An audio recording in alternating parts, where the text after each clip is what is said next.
Mat रांगोळीसाठी आपल्याला हे rexine लागणार आहे. तुम्हाला थोडे बजेट अजून कमी करायचे असेल तर तुम्ही कॅनव्हास सुद्धा वापरू शकता. त्यानंतर आपल्याला एक डिझाईन आणि काही कार्बन पेपर लागणार आहेत. तुमचे ड्रॉइंग जर का चांगले नसेल किंवा काही सुचत नसेल तर तुम्ही गुगलवर पाहून ड्रॉ करून किंवा प्रिंट करून घेऊ शकता. आता तुम्हाला प्रश्न पडला असेल की हे रेक्झिन मिळते कुठे? तर ज्या ठिकाणी कार्पेट मिळतात त्या दुकानांमध्ये तुम्हाला हे रेक्झिन इझिली मिळून जाईल. आता ट्रेस करायचे म्हणजे ड्रॉइंग छापायचे कसे हे तर तुम्हाला माहितीच असेल. सर्वात आधी ज्याच्यावर आपल्याला छापायचे आहे ते कापड ठेवायचे, त्यावर कार्बन पेपर उलटे ठेवून मग त्यावर आपल्याला हवे ते डिझाईन सरळ बाजूने ठेवून त्यावरनं गिरवत राहायचं. जे कोणी नव्याने पहिल्यांदाच ही रांगोळी बनवणार आहे त्यांच्यासाठी हा व्हिडिओ अतिशय उत्तम असणार आहे, कारण मी प्रत्येक गोष्ट अतिशय डिटेलिंग मध्ये दाखवणार आहे. तरीही तुम्हाला काही अडचण वाटल्यास मला कमेंट करू शकता.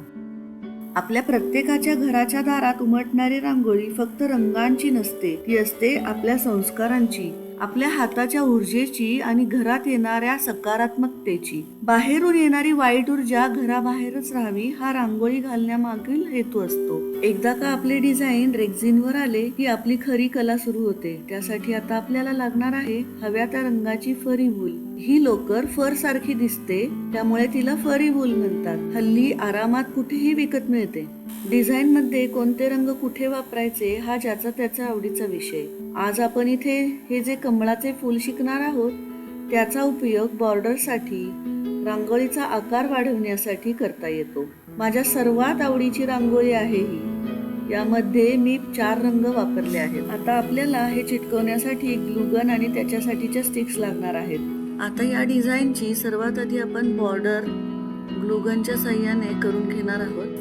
बॉर्डरसाठी कायम डार्क रंग वापरावेत, कारण डार्क कलरच्या बॉर्डरमुळे मधील रंग उठावदार दिसतात. या कमळाच्या आतील कलर मी पिंक आणि पर्पल या कॉम्बिनेशनचे घेणार आहे, त्यामुळे व्हायलेट कलरची बॉर्डर इथे जास्ती सूट करेल. आपल्याकडे जर व्हायलेट कलर नसेल तर आपण इथे ब्लॅक कलर सुद्धा वापरू शकतो. ग्लू गन पहिल्यांदा हाताळताना असे वाटते की खूप चटके देणार, पण व्यवस्थित अंदाज घेऊन वापर केलात तर ती वापरायला अतिशय सोपी आहे. शक्यतो ग्लू गन कधीच आडवी ठेवू नये. त्याच्यासाठी एक स्टँड दिलेला असतो, त्या स्टँडवर तिला कायम उभी करून ठेवावी, म्हणजे ती खराब होण्याचे चान्सेस खूप कमी आहेत.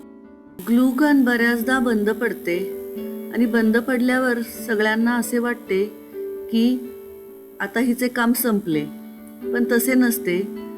तिला खोलून आपण रिपेअर करू शकतो.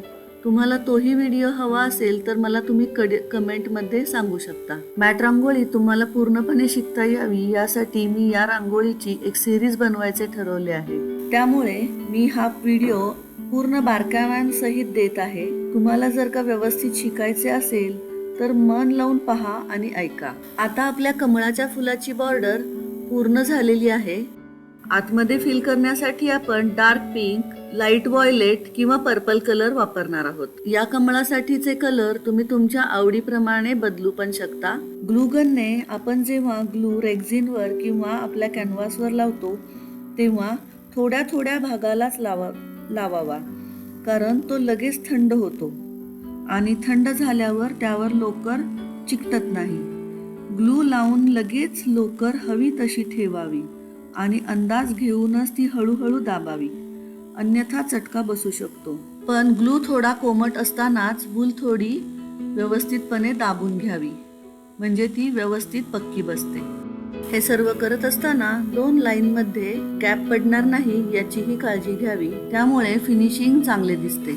इथे बॉर्डर लावून झाल्यावर प्रत्येक रंगाच्या आपण 2-2 लाईन करून घेणार आहोत आणि जर का सर्वात आतल्या लेअरमध्ये फट राहिली असेल तर तिथे हवे तितके फिल करून घेणार आहोत. इथे हे कमळ मला शेडिंग मध्ये करायचे होते म्हणून मी आतमध्ये 3 कलर वापरले आहेत. तुम्हाला हवे असेल तर तुम्ही सिंगल कलर मध्ये सुद्धा हे कमळ करू शकता, तेही खूप सुंदर दिसते.